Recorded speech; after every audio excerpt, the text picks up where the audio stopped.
नमस्कार दोस्तों। आज का बड़ा सवाल, निफ्टी 26,000 पर आखिर क्यों फंसा हुआ है। भारत और अमेरिका के बीच ऐतिहासिक व्यापार समझौते की घोषणा हुई, बाजार में जोश दिखा, लेकिन 26,000 के ऊपर टिकाव अब भी सपना बना हुआ है। क्या ये सिर्फ मुनाफा वसूली है या इसके पीछे छिपे हैं 5 बड़े सच।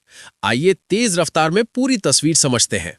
सबसे पहला सच, 5% की छलांग और फिर ठंडा पड़ता उत्साह। 3 फरवरी को डील का ऐलान हुआ। निफ्टी करीब 1,250 अंकों की तेजी के साथ 26,300 के पार पहुंच गया। सेंसेक्स भी 4,000 अंकों से ज्यादा उछला। लगा कि अब ऑल टाइम हाई दूर नहीं, लेकिन कुछ ही सत्रों में बाजार फिर 26,000 के नीचे आ गया। वजह साफ है, इस खबर का बड़ा हिस्सा पहले ही बाजार में शामिल हो चुका था। जैसे ही आधिकारिक ऐलान हुआ, बड़े निवेशकों ने मुनाफा वसूली शुरू कर दी। ऊंचे वैल्यूएशन पर नई खरीदारी का दम कमजोर पड़ गया। दूसरा सच, ये डील अभी सिर्फ फ्रेमवर्क है, पूरी डिटेल सामने नहीं आई है। कहा गया कि अमेरिका टैरिफ 25% से घटाकर 18% करेगा और भारत बड़े पैमाने पर आयात बढ़ाएगा, लेकिन किन सेक्टरों को कितना फायदा होगा ये साफ नहीं है। जब तक आधिकारिक दस्तावेज और स्पष्ट टाइमलाइन सामने नहीं आती, तब तक बड़े संस्थागत निवेशक पूरी ताकत से पैसा नहीं लगाएंगे। बाजार अनिश्चितता को पसंद नहीं करता और यही अनिश्चितता 26,000 पर ब्रेक लगा रही है। तीसरा सच, भू राजनीतिक और कृषि से जुड़े जोखिम।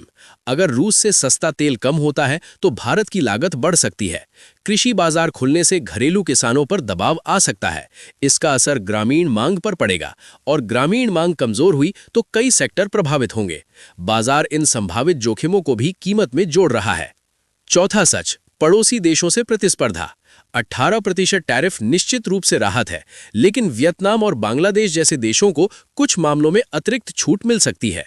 खासकर टेक्सटाइल सेक्टर में भारत को कड़ी टक्कर मिल सकती है। इसलिए केवल टैरिफ कटौती के आधार पर लंबी तेजी की उम्मीद करना जल्दबाजी होगी। पांचवा और सबसे अहम सच, घरेलू अर्निंग्स और लिक्विडिटी। किसी भी बुल रन की असली ताकत कंपनियों के मुनाफे से आती है। फिलहाल कई सेक्टरों में अर्निंग ग्रोथ उम्मीद से कम है। विदेशी निवेशक अभी भी चुनिंदा शेयरों में ही पैसा लगा रहे हैं। ब्याज दरें ऊंची हैं और लिक्विडिटी सीमित है। जब तक तिमाही नतीजों में मजबूत सुधार नहीं दिखता, तब तक 26,000 के ऊपर टिकाऊ ब्रेकआउट मुश्किल है।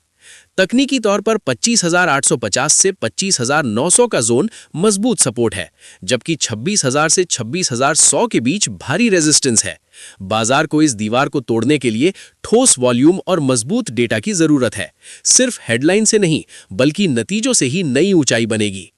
तो सवाल वही है, क्या निफ्टी 26,000 पार कर नया रिकॉर्ड बनाएगा या अभी कुछ समय और इसी दायरे में फंसा रहेगा? अपनी राय कमेंट में जरूर बताएं। अगर आपको ये विश्लेषण पसंद आया हो तो वीडियो को लाइक करें, अपने दोस्तों के साथ शेयर करें और बाजार की हर बड़ी अपडेट के लिए हमारे चैनल को सब्सक्राइब करना बिल्कुल न भूलें। मिलते हैं अगले बड़े विश्लेषण के साथ। धन्यवाद।